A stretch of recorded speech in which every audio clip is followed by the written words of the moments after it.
With ABC News. Another emergency evacuation's been ordered for a River Murray community as windy weather threatens levees. But there's a sigh of relief in Renmark, with authorities predicting the peak has now passed that town as it moves down the South Australian stretch of the river. Claire Campbell reports. A new island is forming in the Murraylands and the community of Kalwira has been ordered out. We came through the floodwaters here on Burdett Road.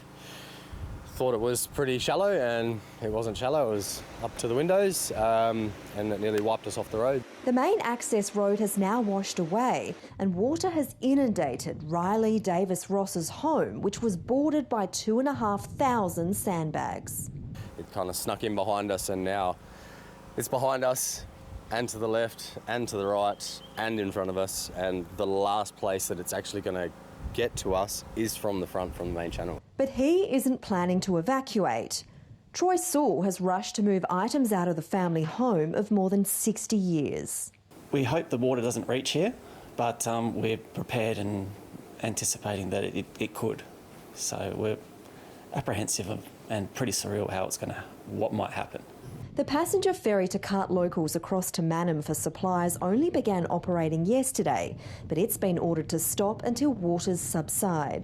I think it's been a little bit premature, but yeah, they've got their principles. The decision to shut it down is that the road network supporting that community has become inundated. It's highly likely that most of that community will be inundated over the coming days or week.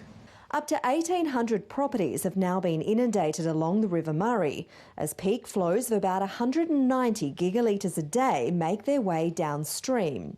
The high point is now believed to have passed Renmark and headed for Berry. We've had 5 consecutive days where the flows coming across the border have actually declined, and overnight we saw the water level here at Renmark drop for the first time in a long time. Wind is creating waves, posing a further structural threat to levees, prompting increased inspections. So until the water drops probably below 120 megs, our levee bank systems here are going to be impacted by waves. Further boating restrictions have been introduced around Renmark at the Rowral and Paringa bridges.